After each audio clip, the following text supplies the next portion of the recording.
There's no Beatles without Ringo.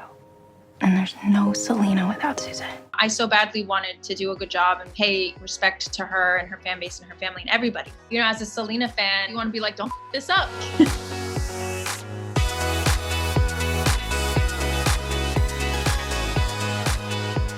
How intense was it to step into this role of Selena, someone who is so iconic and was also portrayed by someone else like Jennifer Lopez before? I'm such a fan of what Jennifer did in the first film, and I grew up watching that movie. I knew that Selena's shoes were big, Jennifer's shoes were big, and I was gonna have to do my job if I knew it was good for me.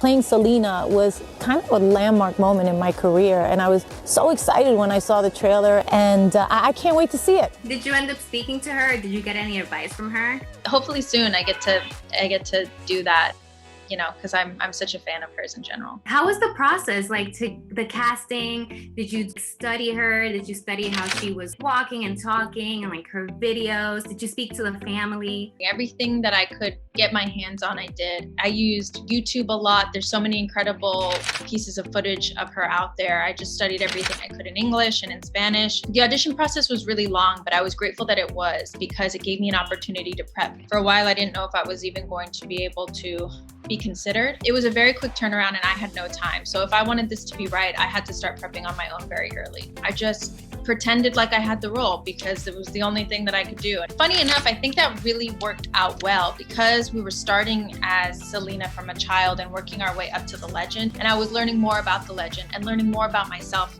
As she practiced her Spanish as a kid, I was practicing my Spanish to play her as her. So it really was like such a journey of us finding that legend together. I was filming The Walking Dead, and then in between scenes, I would have different Walking Dead cast members help me put myself on tape and then get back into Rosita costume. Selena is someone who really embraced her Mexican-American roots and really fought to be in the forefront. Can you relate to that as well, especially you being a Mexican-American actress in Hollywood? You know, I've been in this industry since I was a kid, and she was in her industry since she was a kid. And these entertainment industries, you're constantly having to pitch yourself all the time and, you know, create your identity as like an artist. We're not often like offered as many opportunities as like our Caucasian counterparts. So often we weren't thought of as being able to be the leads of our own story or the center of our own universe. But I think things are getting so much better, and I'm so proud to be able to play somebody who went through the same experiences as me, who I grew up admiring, who's also Mexican American, and I'm so proud of my heritage and so proud that the first lead acting moment that I'm having is to play Selena. It's such an honor.